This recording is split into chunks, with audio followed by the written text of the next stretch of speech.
नमस्कार, आदाब, सत श्री अकाल मित्रों, स्वागत है समाधान कार्यक्रम में आप सभी का। अब तक आप हमें पत्र भेजते रहे हैं, ईमेल करते रहे हैं, एसएमएस भेजते रहे हैं, लेकिन आज एक अच्छी बात है कि आज आप सब के लिए एक विशेष पत्र आया है जो मेरे हाथ में है। और ये पत्र किसी और ने नहीं लेकिन स्वयं परमात्मा ने आप सब के लिए, हम सब के लिए भेजा है, जिसे हम खुदा का खत कहें। और बहुत प्यार से मैं ये आप सबके सम्मुख रख रहा हूं कि उनकी हमसे क्या चाहना है।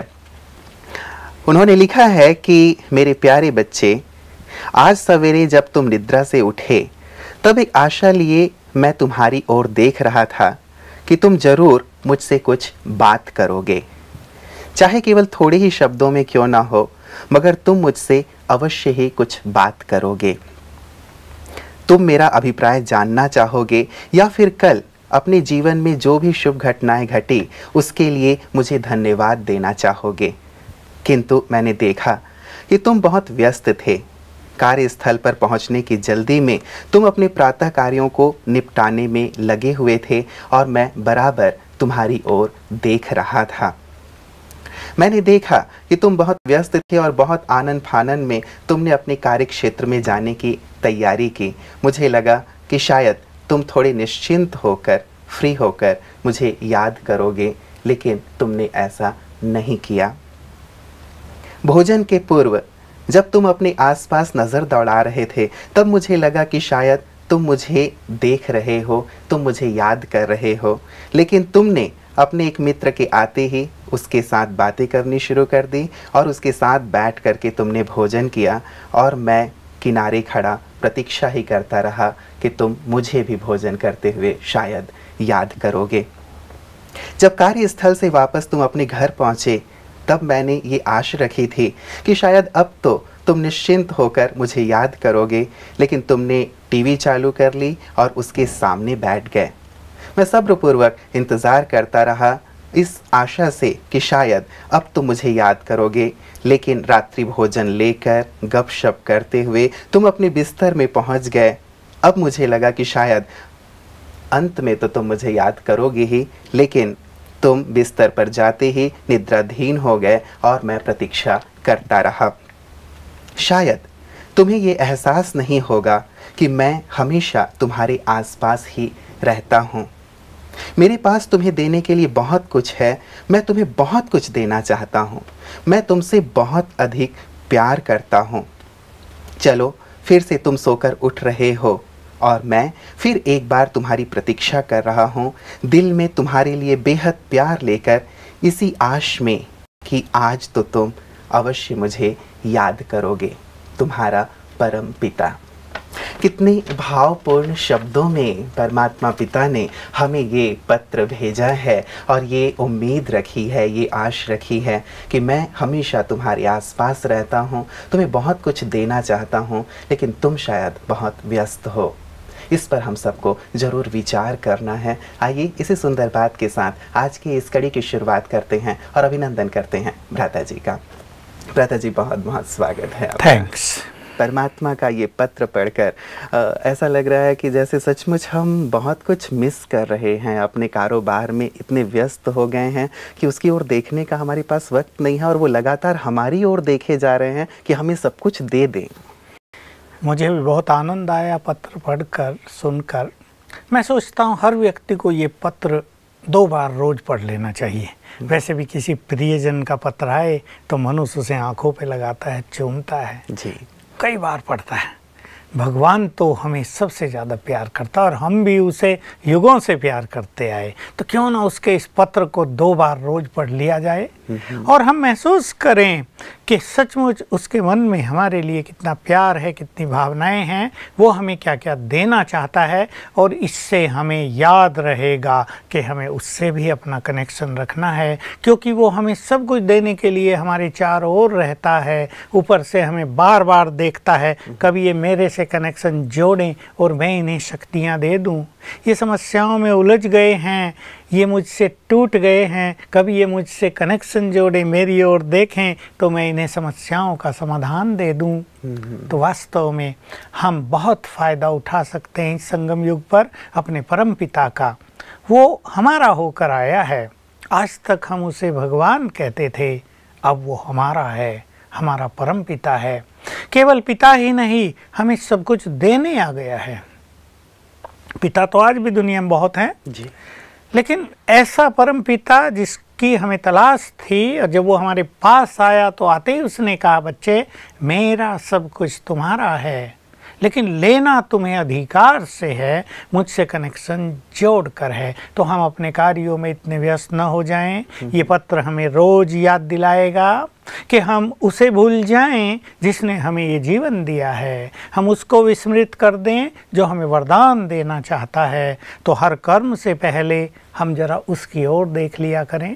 कितनी बड़ी बात है, वो हमारी ओर देखता है जी, कि इन्हें कुछ दे दूं, इन्हें सुखी बना दूं, इनकी चिंताएं और गम हर लूं। हम भी हर कर्म से पहले उसकी ओर देख लिया करें, उससे ब्लेसिंग्स ले लिया करें, उसके प्यार की अनुभूति कर लिया करें, शक्तियां ले लिया करें, और गुड नाइट और गुड मॉर्निंग करना तो भूले ही नहीं। हमारा जीवन आनंद से भर जाएगा। बिल्कुल, जैसे 3 विशेष स्थान पर उन्होंने हमें याद दिलाया कि जैसे ही तुम सुबह उठे तब भी मैं सोच रहा था कि मैं तुम्हें कुछ दूं, जब तुम भोजन करने के लिए बैठे तब भी मैं सोच रहा था, और जब रात को भी तुम अपने शयन कक्ष में गए सोने के लिए, तो कम से कम भ्राता जी ये 3 समय तो ऐसे अवश्य होने ही चाहिए जबकि हम प्यार से उसकी ओर देखें, शुक्रिया अदा करें। हाँ, और भी देखिए, सवेरे उठ के हमें इसलिए उसे याद करना चाहिए कि उससे हमें सारे दिन के लिए शक्तियाँ मिल जाएंगी, कुछ वरदान मिल जाएंगे, निर्विघ्न जीवन जीने का एक बहुत बड़ा आशीर्वाद मिल जाएगा, तिलक दे देंगे बाबा हमें। उसके बाद हमें जब हम कर्म क्षेत्र पर जाते हैं तब भी उसे याद कर लेना चाहिए, बल्कि याद ने उसका आह्वान कर लेना चाहिए कि आओ और हमारे साथ चलो। तो कर्म क्षेत्र पर महसूस होगा कि उसकी शक्तियां हमारे साथ काम कर रही हैं। भोजन पे तो श्रीमद् भगवत गीता में भी है, जो व्यक्ति भोजन मुझे अर्पण किए बिना ही खाता है वो तो सचमुच चोर है।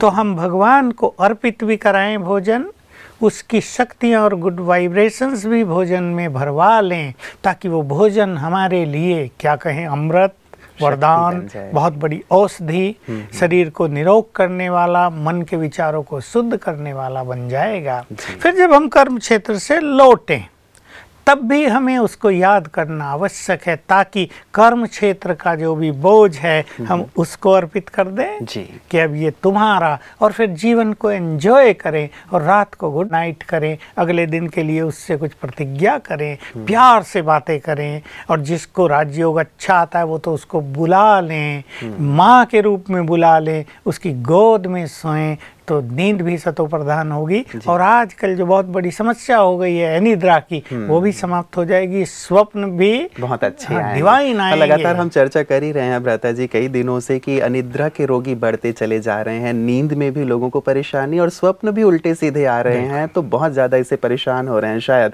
यदि परमात्मा को याद करके सोएं तो इस प्रकार की कोई समस्या रहेगी ही बस ये खत सबको अपने सामने रख लेना चाहिए और 2 बार तो इस पे दृष्टि डाल लें और ये सोच लें कि ऊपर वाला भी हमें याद करता होगा। कितना सुंदर समय आया जिसको हम याद करते आए, वो हमें याद कर रहा है, वो हम पे मेहरबान हो गया है। उसकी मेहरबानी का अगर हम फायदा नहीं उठाएंगे तो हम अपने को बुद्धिमान भी नहीं कहला पाएंगे। भ्राता जी, एक बात जो एक मानसिकता सी बन गई है या एक ह्यूमन नेचर सी हो गई है, जिसे किसी कवि ने भी लिखा था कि दुख में सिमरण सब करे, सुख में करे ना कोई, और जो सुख में सुमिरण करे तो दुख काहे को होए। तो ये क्या मानसिकता है और कैसे इसमें परिवर्तन लाएं? क्योंकि जब दुख आता है, जब हमें ठोकर लगती है, कोई परेशानी आती है, तभी हम उसे याद करते हैं कि भगवान तू अब तू कुछ कर, कुछ बचा।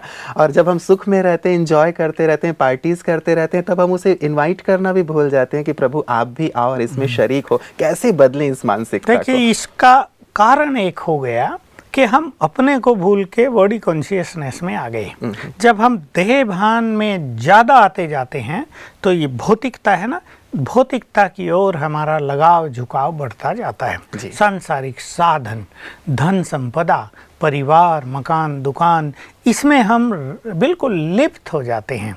बॉडी कॉन्शियसनेस का ये जैसे वृक्ष है, उसकी शाखाएं हैं ये, तो इसके कारण ध्यान उन सब चीज़ों में बटा रहता है, और जो मालिक है, जो हमें सब कुछ देने वाला है, उसकी ओर ध्यान जाता नहीं। अगर हमें इस चीज़ को समाप्त करना है, भले ये कार्य क्षेत्र हमारा अपना है और हमारी जिम्मेदारियां हैं, उनको हमें पूर्ण अवश्य करना है, लेकिन अगर हम थोड़ा थोड़ा ये अभ्यास भी करेंगे, मैं इस देह से अलग एक आत्मा हूँ, मैं तो चैतन्य हूँ, अभौतिक हूँ, अविनाशी हूँ, तो सोल कॉन्शियसनेस बढ़ेगी।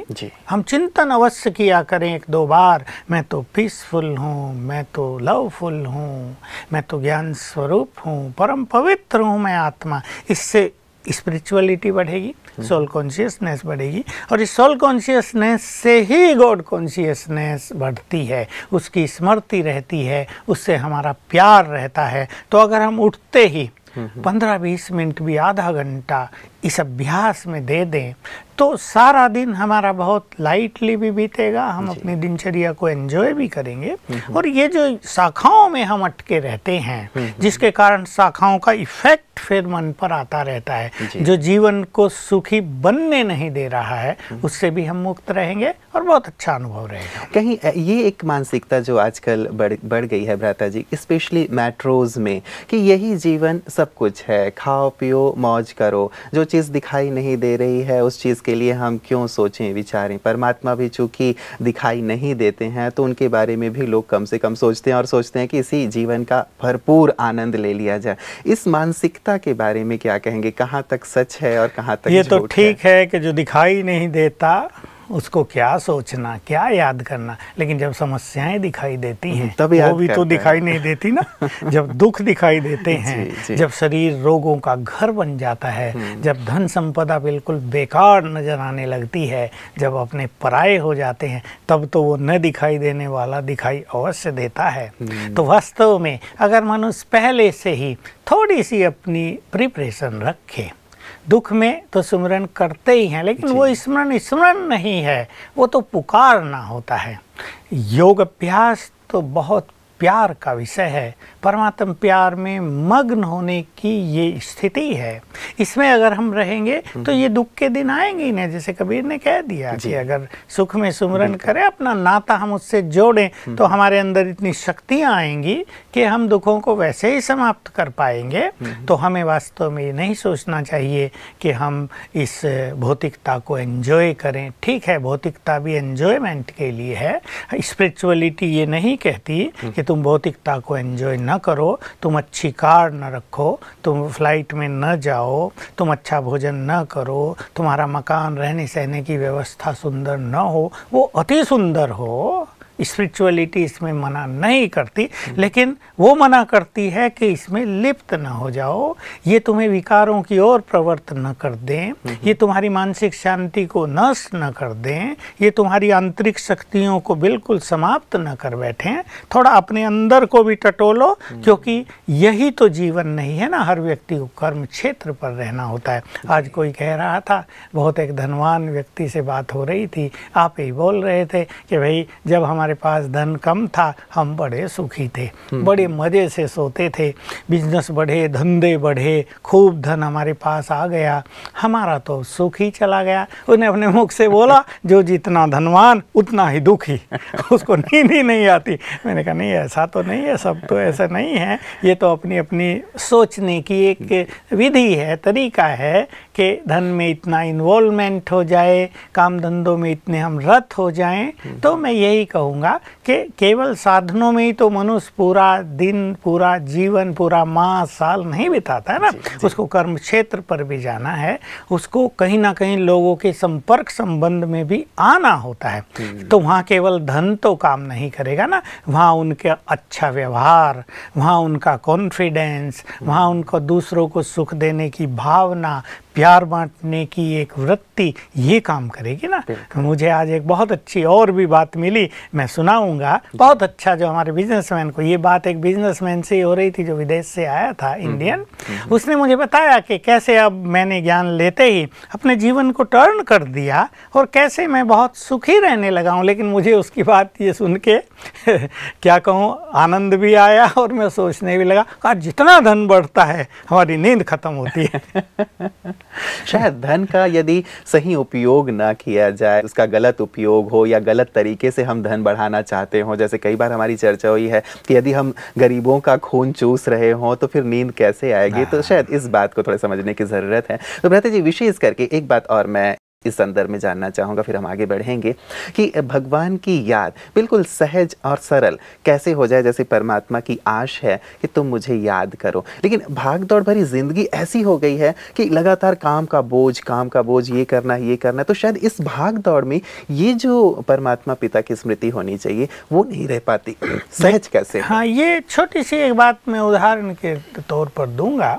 मान लो किसी व्यक्ति को एक दो बीमारी है, जिसका हाई ब्लड प्रेशर है या डायबिटीज है या हार्ट की कुछ तकलीफ है। अब वो सवेरे घर से काम के लिए जा रहा है, उसको पता वो रात को लौटेगा, तो वो एक तैयारी करेगा ना, दवाई लेके चलेगा, कुछ खाने पीने की चीज़ भी लेके चलेगा। हो सकता है वो ऐसी जगह हो जहाँ दुकानें ना हो खाने पीने की, इसलिए थोड़े बिस्कुट्स रख लेगा, कुछ और चीज़ रख लेगा, ताकि अगर शुगर में कुछ गड़बड़ होने लगे तो वो उसको खा सके जी। ऐसे ही मनुष्य को इस व्यस्त जीवन में ये सोच लेना चाहिए कि उसे आधा घंटा सवेरे और आधा घंटा शाम अपनी प्रिपरेशन के लिए राजयोग का अभ्यास करना ही चाहिए। ये भी उसके जीवन के लिए एक बहुत सुंदर तैयारी है। केवल काम पूरा करके आ जाना यही तो सफलता नहीं है ना। एक व्यक्ति एक बहुत बड़ा प्रोजेक्ट लेकर आज चला है, शाम तक उसे पूरा करना है। अब उस बीच में उसे कई संघर्षों का सामना करना पड़ता है, कईयों से उसकी बहसबाजी होती है, कई उसको टेंशन देते हैं, लेकिन लास्ट मोमेंट पे रात को 8 बजे उसका कार्य डन। अब वो 9 बजे घर पहुंचता है, वो सारा बोझ लिए हुए। तो कार्य की सफलता तो हो गई, लेकिन ये जो व्यवहारिक बोझ, किसी ने कुछ गलत बोल दिया, उसको किसी ने सहयोग नहीं दिया, किसी ने सम्मान नहीं दिया, ये बोझ लेकर वो घर लौटा है। तो उसकी सफलता की खुशी तो उसे होगी, लेकिन एक कीमत उसने चुका दी उसकी, कि मानसिक खुशी और शांति उसकी कम हो गई। इन सब के लिए एक ऐसा नियम बना देना चाहिए कि आधा घंटा सवेरे, आधा घंटा शाम हमें अपने को चार्ज अवश्य करना है, ऐसा एनर्जेटिक करना है, ताकि आने वाली प्रॉब्लम्स को हम हैप्पीली फेस कर सके। हमें कुछ ऐसा ना लगे, हम नेचुरल माने भाई तुम एक प्रोजेक्ट लेके चले हो, इसमें सुनना तो पड़ेगा, you have to enjoy it, मतलब इजी हो जाएंगे। तो इसलिए ये अगर लक्ष्य बना लिया जाए तो हम योग के लिए भी समय निकालेंगे, यानी अपने लिए भी समय निकालेंगे। मैं राजयोग की बात भी कर रहा हूँ, लेकिन मैं ये कहूँगा अपनी बॉडी के लिए भी, हेल्थ के लिए भी कुछ समय अवश्य निकालना चाहिए। जैसे डॉक्टर लोग बता देंगे भाई सवेरे आपको आधा घंटा अपने को दे देना चाहिए, फ्रेश करो, प्राणायाम करो, थोड़े आसन करो, थोड़े घूम लो, ये भी ज़रूरी है। हम ये कह देते हैं कि हमारे पास तो टाइम नहीं, आखिर टाइम तब देना पड़ता है जब हम बेड पर आ जाते हैं, और लंबा टाइम देना पड़ता है। इकट्ठा जो हमने नहीं माना वो सब मल्टीप्लाई होके हमें फिर पास करना पड़ता है। इसलिए स्वयं को यदि हम समय देंगे तो बहुत अच्छा रहेगा। मैं वो बात बताना चाहता हूँ अपने दर्शकों को। बाबा भी हमें कहते हैं और सब मनुष्यों की ये दृढ़ इच्छा होती है कि हम बहुत खुश रहें। तो मैं एक उदाहरण दिया करता हूँ कि सोमनाथ में हम गए थे और एक छोटा सा दुकान वाले को हमने देखा कि अगर हमने उससे लिम्का मांगा तो उसने हमें लिम्का कैसे दिया। तो भाई लिम्के की बोतल तक वो डांस करते हुए गया, गीत गाते हुए। लिम्के की बोतल उठाई, उसको 3 बार ऊपर उछाला, गीत गाया, फिर ढक्कन खोला, फिर गीत गाया, फिर हमें दिया तो भी डांस करते हुए दिया।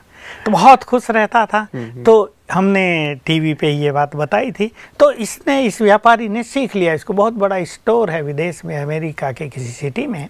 तो कहा मैं तो ये सुनते ही उस दिन से बस क्या करता हूँ, कोई भी ग्राहक आया, आइए, welcome, it's your home, you are most welcome. बहुत ही खुश हो जाता है कि कैसा अच्छा ये व्यापारी है। फिर उसने कुछ भी मांगा, how very good, you are great, ऐसा ऐसा कह के सामान देता हूँ बड़ी खुशी में, आनंद में, वो वहाँ से आनंदित होके जाने लगा है। तब तो इनकी बिक्री बढ़ गई होगी। यही हुआ, कहा हमारा बिजनेस बढ़ गया। फिर मैंने इनको एक अच्छी राय दी कि एक 5 पॉइंट का एक सुंदर सा कार्ड छपा लो। मैंने उसको लिखा दिए 5 सुंदर पॉइंट, ये तुम सबको गिफ्ट के रूप में भी दिया करो। कहा तो बहुत अच्छी बात है। तो केवल बात व्यापार बढ़ाने की नहीं थी, बात ये थी कि जो उसके पास आए वो खुश होकर जाए, खुशी लेकर जाए। संसार में खुशी का बहुत अभाव हो गया और ये बहुत खुश रहने लगे।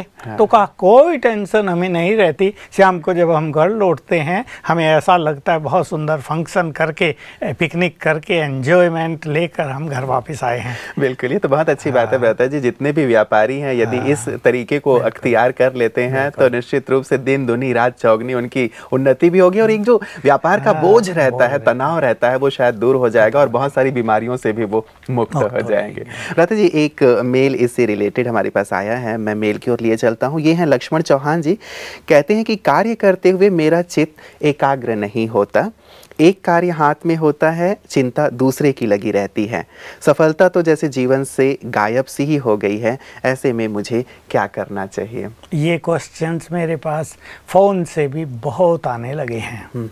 एकाग्रता मनुष्य की दिनों दिन नष्ट होती जा रही है और एकाग्रता नष्ट होने के कारण उसकी मानसिक शक्तियों में ह्रास हो रहा है, इसलिए सफलता उससे दूर चली जा रही है। यही कारण है कि मनुष्य को खुशी नहीं होती। अब जब सफलता ही नहीं होगी, कोई तो कार्य करने मनुष्य गया और वो निराश होकर लौटा है, तो नींद पर भी उसका असर आएगा, पारिवारिक जीवन पर भी उसका असर आएगा ना। ऐसे तो नहीं ना वो उसको बाहर छोड़ के घर में आके बच्चों को बड़ा प्यार करेगा, उसकी छाया उसके मानस पटल पर प्रैक्टिकल में दिखाई देती रहेगी। तो हमें इस चीज पे बहुत ध्यान देना है कि हमारी एकाग्रता भंग न हो।